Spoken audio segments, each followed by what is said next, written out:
26 по 29 марта 1919 года состоялось Алханюртовское сражение между чеченскими ополченцами и крупными соединениями деникинских войск.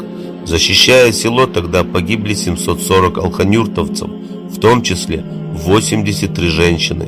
Было также уничтожено 1230 белогвардейцев. 16-летняя Зарт Пацаева вынесла на своих плечах с поля боя 27 погибших защитников села, перевязывала бойцам раны, доставляла боеприпасы и еду. Не женской отвагой она вдохновляла бойцов и восхищала. Незабываемой славой покрыли себя алханюрты, защищая аул в 1919 году. Об этом свидетельствуют и строки из донесения деникинцев, полковника Запорожцева и полковника Булгакова в Белогвардейский штаб. После отчаянной борьбы с чеченцами, цеплявшимися за каждую саклю, 8 часов 30 минут аул был занят казаками и пластунами. 4 сакли с вырытыми вокруг них окопами на южной стороне удерживаются горсткой храбрецов. Аул занят весь, кроме 4 домов. Бой продолжается при высоком напряжении с обеих сторон.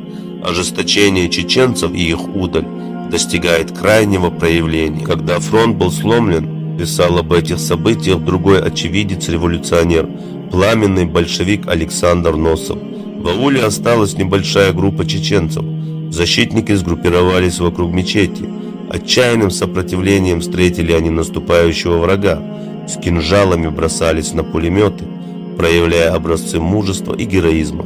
Наконец стало ясно, что аул не удержать. Тогда 10 его последних защитников приняли решение дорого продать свою жизнь. Кольцо белых уже сомкнулось, когда через цепь в эти 10 пробежал еще 11-й совсем молодой мальчик. В течение 2 дней, оставаясь в ауле, захваченным белыми, они вели огонь из подвала одного из домов, пока тот не был разрушен снарядами. И вот последний взрыв. Уцелевшие выбежали из разрушенного подвала и, бросившись на осаждавших с кинжалами, все полегли. Славой овеяны имена тех, кто с оружием в руках защищал родную землю от захватчиков. Мы не должны предавать забвению ни их имена, ни их самих. Да будет доволен вами Аллах, а мы будем помнить вас вечно.